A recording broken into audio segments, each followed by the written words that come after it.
పితా పుత్ర పవిత్రాత్మ నామమున ఆమెన్. క్రీస్తునందు మిక్కిలి ప్రియ సహోదరి సహోదరులారా, ఉపవాసం చేసేటప్పుడు ఉపవాసం ఫలభరితం కావాలంటే, ఆ ఉపవాసం దేవుని చేత అంగీకరించబడాలంటే, మన ఉపవాసము ద్వారా మనకి మేలు, ఆత్మీయమైనటువంటి మేలులు జరగాలంటే మనము కొన్ని విషయాలలో జాగ్రత్త పడాలి. నేను ఉపవాసం ఉంటాను, నేను ఏ విధంగా పడితే ఆ విధంగా జీవిస్తాను అంటే ఉండొచ్చు, కానీ నీ ఉపవాసం వల్ల ప్రయోజనం నీకు రాదు. ఉపవాసం చేస్తున్నప్పుడు 7 ముఖ్యమైన విషయాల గురించి మనం జాగ్రత్త వహించాలి. వాటిని చెయ్యకుండా ఉండటానికి ప్రయత్నం ముమ్మాటికి చెయ్యాలి పిల్లారా. ఉపవాసం శక్తివంతమైనటువంటిది, దేవునికి ఇష్టమైన ప్రార్థన, మన జీవితంలో అద్భుతాలు చేస్తుంది. కానీ ప్రియులారా, ఉపవాసం చేసుకుంటూ చెయ్యకూడనటువంటి కార్యాలు మనం చేయటం వలన మనం చేసే ఉపవాసం అనేది బూడిదలో పోసిన పన్నీరులాగా మారుతుంది. కాబట్టి ప్రియులారా, ఈ 7 విషయాలలో కూడా కడు జాగ్రత్తగా ఉండవలసిందిగా మిమ్మందరినీ కూడా మీ ఆత్మీయ తండ్రిగా మనవి చేస్తున్నాను. ఏమిటి అవి? మొట్టమొదటిది, ఉపవాసం చేసేటప్పుడు మనం వేషధారుల వలె ఉండకూడదు. ప్రభువు పలికిన మాటలు, కపట వేషధారుల వలె మనం ఉండకూడదు. అంటే మనం పరుల కోసం మనం చేయొద్దు, దీన్ని ఎదుటివారి కోసం మనం చేయొద్దు. మొట్టమొదటిది మనం చేయకూడనటువంటి కార్యం. స్వయంగా యేసు ప్రభువే మత్తయి శుభవార్త 6వ అధ్యాయం 16వ వచనములో, మీరు ఉపవాసము చేయనప్పుడు కపట వేషధారుల వలె విచారవదనముతో ఉండవద్దు. నువ్వు ఉపవాసం చేస్తున్నప్పుడు నీకు దేవునికి తెలిస్తే చాలు. ఒకవేళ ఆ విధంగా చేస్తే నీకు రావలసినటువంటి మేలు నీకు రాదు. నువ్వు పొందాల్సినటువంటి దేవుని యొక్క కృపను నువ్వు పొందలేవు. నీవెప్పుడైతే పరుల యొక్క మెప్పు కొరకై నువ్వు ఉపవాసం ఉంటావో, నీకు రావాల్సిన మెప్పు పరుల నుంచి వచ్చినట్లే, ఇక దేవుని నుంచి రాదు. కాబట్టి పిల్లారా, నీ ఉపవాసం ఉన్నప్పుడు తలకు నూనె రాసుకో. నువ్వు సహజంగా ఎలాగా ఉంటావో అలాగానే ఉండటానికి ప్రయత్నం చేయి. లేకపోతే నీకు రావాల్సిన దేవుని కృపను నువ్వు కోల్పోతావు. ప్రారంభంలో అదే చెప్పాను. ఈనాటి వాక్య పరిచర్యకు ప్రధానమైన ఉద్దేశం అదే. మనం ఎంత ఉపవాసం ఉన్నా కానీ మనం చేయకూడనటువంటి వాటిని చేయకూడదు. ఒకవేళ వాటిని చేస్తే ఉపవాసం యొక్క ప్రయోజనాన్ని మనం కోల్పోతాం. యెషయా గ్రంథము 58వ అధ్యాయంలో ఇదే మాటను చెప్తున్నాడు. ఏమంటున్నాడు? యెషయా గ్రంథం 58వ అధ్యాయం 3వ వచనములో, ప్రజలిట్లు పలుకుచున్నారు. ప్రభు అంటున్నాడండి ఈ మాటని. ప్రజలిట్లా పలుకుతున్నారు, ప్రభువు మమ్మ గమనించనిచో మేము ఉపవాసం చేయనేలా, అతను మమ్మ గుర్తింపనిచో మేము ఒక్క పొద్దు నుండనేలా. ఒకళ్ళ కోసం చేయొద్దు నువ్వు. అలా చేస్తే ప్రయోజనం లేదు. ఈ విషయంలో జాగ్రత్తగా ఉండు. ఈ మాట కొన్నిసార్లు కొంతమందికి బాధ కలిగించవచ్చు, కానీ ఈ విషయాన్ని చెప్పాలి. దేవుడు ఎంత ఘోర పాపినైనా క్షమిస్తాడు, కానీ కపట వేషధారులను క్షమించడండి. పరిసయ్యుల్లాగా జీవించే వాళ్ళని క్షమించడు. అస్సలొద్దు మనకి. పొరుగువాని మెప్పు కొరకే పొరుగువారు చేస్తున్నారు కాబట్టి వద్దండి. నేను నా దేవునికి తెలిస్తే చాలు. ఆ విధంగా ఉండటానికి ప్రయత్నం చేద్దాం. కాబట్టి వేషనైనా క్షమిస్తాడు, కానీ దేవుడు పశ్చాత్తాపడి దేవుడి దగ్గరకు వస్తే వేషధారణను మాత్రం క్షమించడు. గుర్తుపెట్టుకో ఈ మాటని.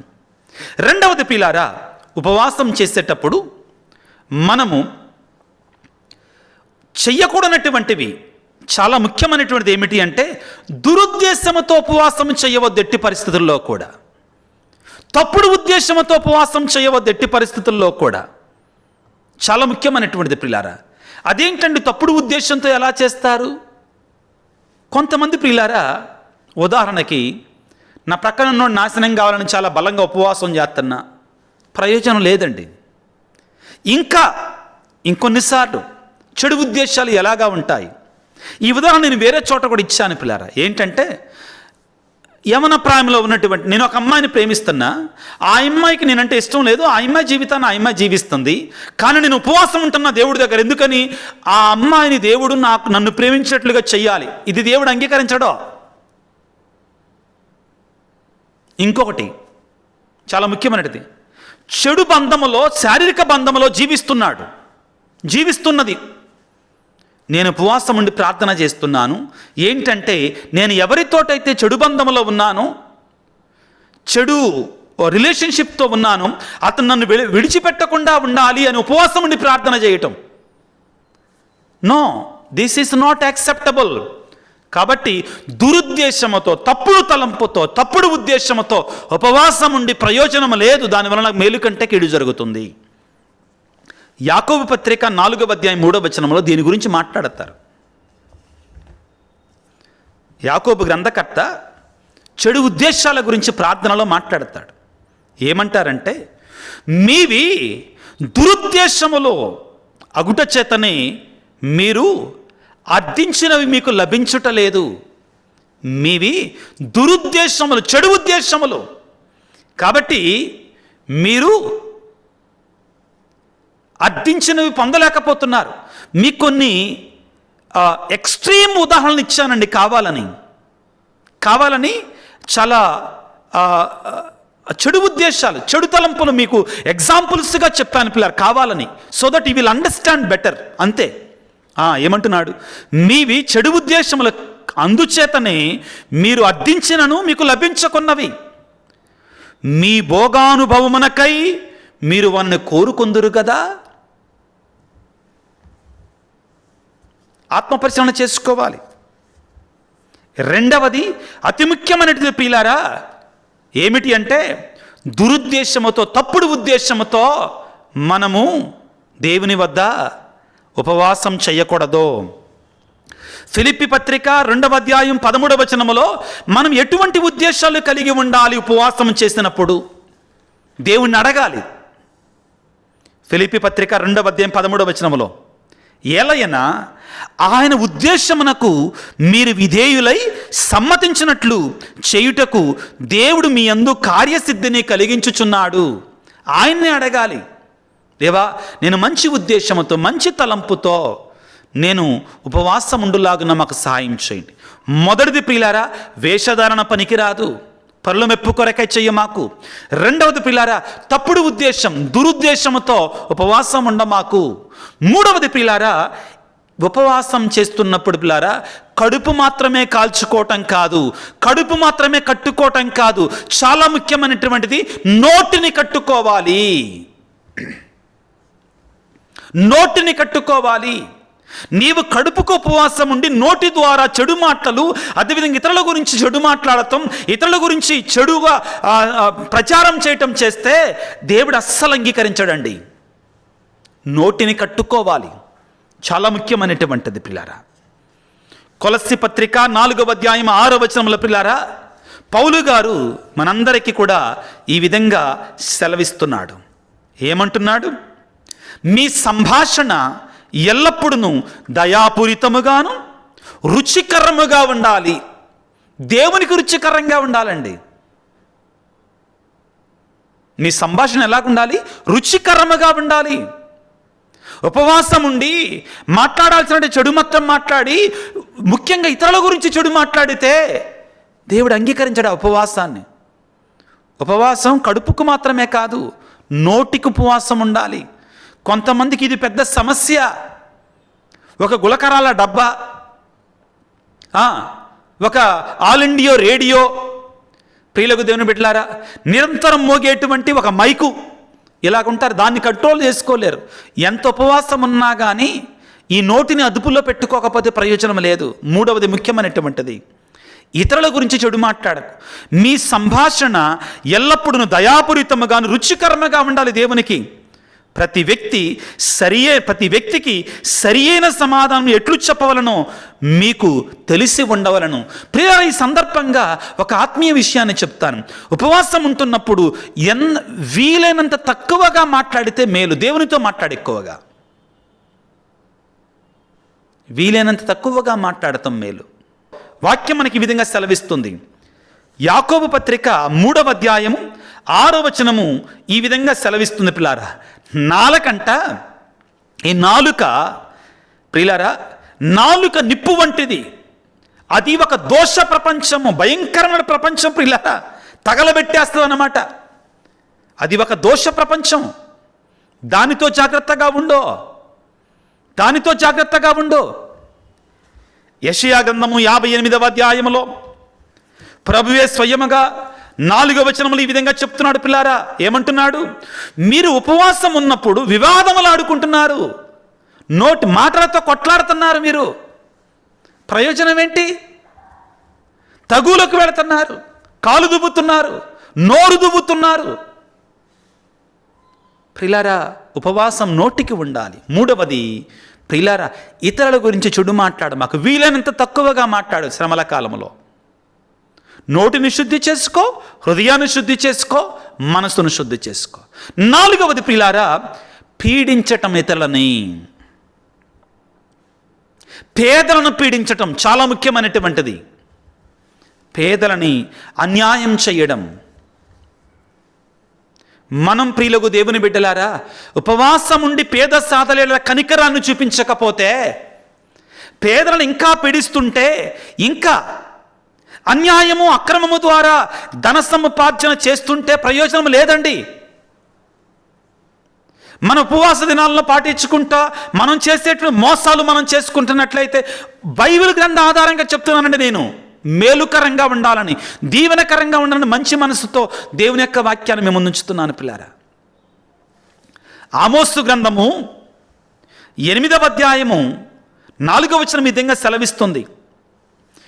దీనుల తల మీద కాలు మోపుచ్చు పేదలను నాశనము చేయువారులారా వినండి. అమావాస్య ఎప్పుడు ముగియునా మన ధాన్యమును అమ్ముకోవలను కదా. ఉపవాస దినాలు, విశ్రాంతి దినములు ఎప్పుడు దాటిపోవునా మనం మరలా గోధుమలు అమ్ముకోవచ్చు కదా. ఇలా ఆలోచించటం వలన దేవుడు మెచ్చడు. పిల్లారా, ఉపవాసం ఉన్నప్పుడు ఏం చెప్తున్నాడు దేవుడు? మీ వద్ద ఉన్నటువంటి పేదలని, పనివారిని కనికరమతో చూడండి, దయతో చూడండి. 58వ అధ్యాయం యెషయా గ్రంథము 6వ వచనములో ఈ విధంగా సెలవిస్తున్నాడు. పిల్లారా, ఉపవాసం ఉన్నప్పుడు మనం ఏం చెయ్యాలి? నేను ఇష్టపడు ఉపవాసం ఇది, మీరు అన్యాయపు బంధనములను విప్పుడు, ఇతరుల మీద మోపినటువంటి కాడిని తొలగింపుడు, పీడితులను విడిపింపుడు, వారికి ఎట్టి బాధలను కలిగింపకుడు. మన దగ్గర పనిచేసేటువంటి వారు ఉంటారు, లేకపోతే దీనులు ఉంటారు, అభాగ్యులుంటారు. వారిని మనం ఉపవాసం ఉంటున్నామని చెప్పుకుంటా, రాచి రంపాన పెట్టుకుంటా వారిని మనం దారుణంగా హింసిస్తున్నట్లయితే, ప్రియులారా, ఉపవాసం అనేటువంటిది దేవుడు అంగీకరింపడు. నువ్వు చేయకూడనటువంటిది 4వది, ప్రియులకు దేవుని బిడ్డలారా, పేదల ఎడల, నీ దగ్గర పనివారి పట్ల క్రూరంగా ప్రవర్తించమాకు. అదేవిధంగా అధర్మంగా, అన్యాయంగా ప్రవర్తించకుండా ఉండటానికి ప్రయత్నం వచ్చాయి. 5వది చాలా ముఖ్యమైనటువంటిది ప్రియులారా, చాలా ముఖ్యమైనటువంటిది. ఇది ఏంటంటే, అంతర్జాలము నుండి, టీవీ, ఫోన్, ఇటువంటి వాటి నుండి, చెడు నుండి దూరంగా ఉండడానికి ప్రయత్నం వచ్చాయి. చాలా ప్రమాదం అనేటువంటిది, చేయకూడనటువంటిది. అతిగా ఫోన్ వాడమాకు, అది చాలా దోష ప్రపంచం. ప్రియులారా, అతిగా ఫోన్ జోలికి వెళ్ళమాకు. అదేవిధంగా దీనిలోని భాగంగా చెడు స్నేహితుల దగ్గరికి వెళ్ళమాకో. అమ్మో, నాకు స్నేహితులు పోతారేమో, చెడు స్నేహితులు వదిలేసాయి, మంచి జరుగుద్ది, నీకు దేవుడు నీకు తోడుగా ఉంటాడు. చెడు స్నేహితుల దగ్గరికి వెళ్ళమాకో. చెప్పాను కదా, టీవీ, సెల్ ఫోన్, వీటితో చాలా జాగ్రత్తగా ఉండు. ఎఫెసీ పత్రిక 5వ అధ్యాయం 16వ వచనం అంటుంది కదా, మూర్ఖుల వలె మీరు ఉండమాకండి, మంచి చెడులు తెలియని మూర్ఖుల వలె మీరు ఉండమాకండి. ఎందుకు అక్కడికి వెళ్ళటం? ఎందుకు అతని దగ్గరికి వెళ్ళటం? చెడు స్నేహితుల దగ్గరికి, చెడు వైపుకి లాగుతారని తెలుసు కదా. చెయ్యకూడనటువంటిది. నేను దీక్షలో ఉన్నాను, నేను మంచిగానే ఉంటాను, వాడు తాగుతుంటాడు, నేను దీక్షలో ఉంటాను, దాని జోలికి వెళ్ళి కానీ అక్కడికి వెళ్ళి కూర్చుంటా, స్నేహితుడు కదా మరి. నో, వద్దండి, అది చేయకూడనటువంటిది. 5వది ప్రియులారా, సెల్ ఫోన్తో జాగ్రత్తగా ఉండు, అతిగా వాడమాకు. 2వది, చెడు స్నేహితులు, చెడు స్నేహితుల దగ్గరికి వెళ్ళమాకు, ఖండించేసాయి. కొరింథీయులకు రాసిన మొదటి లేఖ 15వ అధ్యాయం 33వ వచనంలో ప్రియులారా, చెడు స్నేహితులు మనల్ని నాశనము చేస్తారు. చెడు స్నేహితులు మనల్ని నాశనము చేస్తారు. అటువైపు వెళ్ళమాకు ప్రియులకు దేవుని వెళ్ళారా.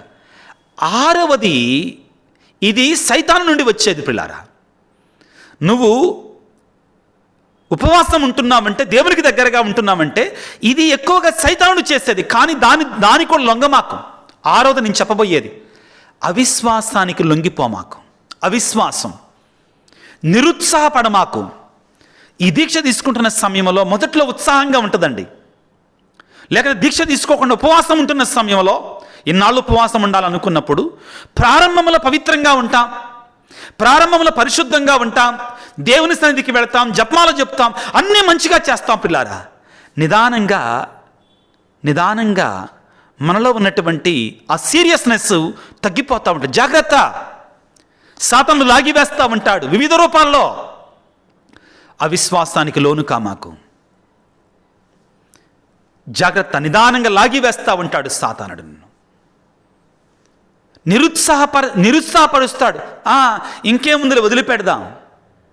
చాలామంది మనలో చేసేది ఏంటో తెలుసా, గుడ్ ఫ్రైడే దాకా ఉపవాసం ఉంటారు. అసలైన పండగ ఈస్టర్ పండగ అండి, దానిలో పాల్గొనకపోతే ప్రయోజనం లేదు. ఆ రోజు గుడికి రారు, ఏమైనా ప్రయోజనం ఉందా? గుడ్ ఫ్రైడే వరకు ఉపవాసం ఉంటారు, దీక్ష తీసుకోకుండా కూడా చాలామంది ఉంటున్నారు. కానీ ఈస్టర్ పండగ రోజున, అన్నిటికంటే ముఖ్యమైన పండగలన్నిటిలో కూడా సర్వోత్కృష్టమైనటువంటిది ఈస్టర్ పండగ. పండగ రోజు దేవుని సన్నిధికి రారు. ఉపయోగం ఏమన్నా ఉందా ప్రియులారా? జాగ్రత్త, సాతానుడు నిన్ను నిరుత్సాహపరచడానికి ప్రయత్నం చేస్తాడు. ఇంక చాలులే, చాలా జాగ్రత్తగా ఈ ఆలోచనలు వస్తాయి, ఇంకెందుకులే అని నిరుత్సాహపరుస్తాడు. వాడికి అవకాశం ఇయ్యమాకు. వాడికి అవకాశం ఇయ్యమాకు. పౌలు తిమోతికి రాసిన 2వ లేఖ 1వ అధ్యాయం 7వ వచనంలో ఏమంటారంటే, మనని దేవుడు మనకు వసగినటువంటి ఆత్మ నిరుత్సాహపరిచే ఆత్మ కాదు, మనని ప్రోత్సహించే ఆత్మ. నిన్ను నిరుత్సాహపరుస్తున్నాడంటే అది సైతాను నుండి వస్తుంది. సౌలు రాజు, దావీదు రాజు, దేవుని ఆత్మ దావీదుపైకి వచ్చిన తర్వాత ఒక అశుద్ధాత్మ ఆత్మ సౌలులోనికి వచ్చి అతను వేధింపసాగింది. అటువంటి ఆత్మలని దగ్గరికి రానివ్వద్దు. దీక్ష తీసుకున్నప్పుడు ఆనందంగా ఉండు, సంతోషంగా ఉండు, నువ్వు మంచి కార్యాన్ని చేస్తున్నావు. ఇక్కడ దీక్ష అంటే ప్రియులారా అందరి గురించి మాట్లాడుతున్నా, తపస్సు కాలంలో ఉపవాసం ఉండేటువంటి అందరి గురించి మాట్లాడుతున్నాను నేను. నా గురించి నేనుగా అందరి గురించి మాట్లాడుతున్నాను, ఉపవాసం ఉన్న ప్రతి ఒక్కరి గురించి. దీక్ష అంటే ఒక బహిరంగంగా దీక్ష స్వీకరించేటువంటి వారు మాత్రమే కాదు, పర్సనల్గా దీక్ష స్వీకరించేటువంటి వారందరి కొరకు, ఉపవాసం ఉండేటువంటి వారందరి కొరకు. ప్రియులారా, దేవుడు మనం కోరుకునే దీక్షలో ఉన్నప్పుడు, ఉపవాసంలో ఉన్నప్పుడు సంతోషంగా ఉండాలి, విచారంతో ఉండటం కాదు. అదేవిధంగా అవిశ్వాసం దగ్గరకు రానివ్వ మాకు. చాలులే, ఇంకొద్దులే, ఏం కాదులే, ఇవాళ వెళ్ళకపోతే ఏం కాదులే, ఇవాళ సిలువ మార్గానికి వెళ్ళకపోతే ఏం కాదులే, ఇవాళ ప్రార్థన చేసుకోకపోతే ఏం కాదులే, ఇవాళ బైబిల్ చదవకపోతే ఏం కాదులే, ఇవాళ దివ్యబలి పూజకి వెళ్ళకపోతే, చాలా నిరుత్సాహపరిచే ఆత్మది దగ్గరికి రాని మాకు. ఒక్కసారి జ్వరబడిందా ఇంకా ఎదుగుతూనే ఉంటా తప్పుల కోసం. మనం ఈ యొక్క తపస్సు కాలంలో ఉపవాసం ఉన్న ప్రయోజనాన్ని మనం కోల్పోతాం. చివరిది చాలా ముఖ్యమైనటువంటిది, పాపం ఒప్పుకోవటానికి రోజులు తలబడి ఆలస్యం చేయమాకో. పొరపాటున తప్పు చేశావు, పొరపాటున పాపం చేశావు, ఎంతలా వాళ్ళమైనా పాపం చేస్తాం, తప్పు చేస్తాం. ఈ ఉపవాస దినాలలో కూడా, ఈ శ్రమల దినాలలో తప్పు చేశావు, ఆలస్యం చేయమాకో, వెంటనే వెళ్ళటానికి ప్రయత్నం చేయి. ఎందుకంటే మనలో పాపం ఉన్నంత వరకు ఫలం మనకు దొరకదో.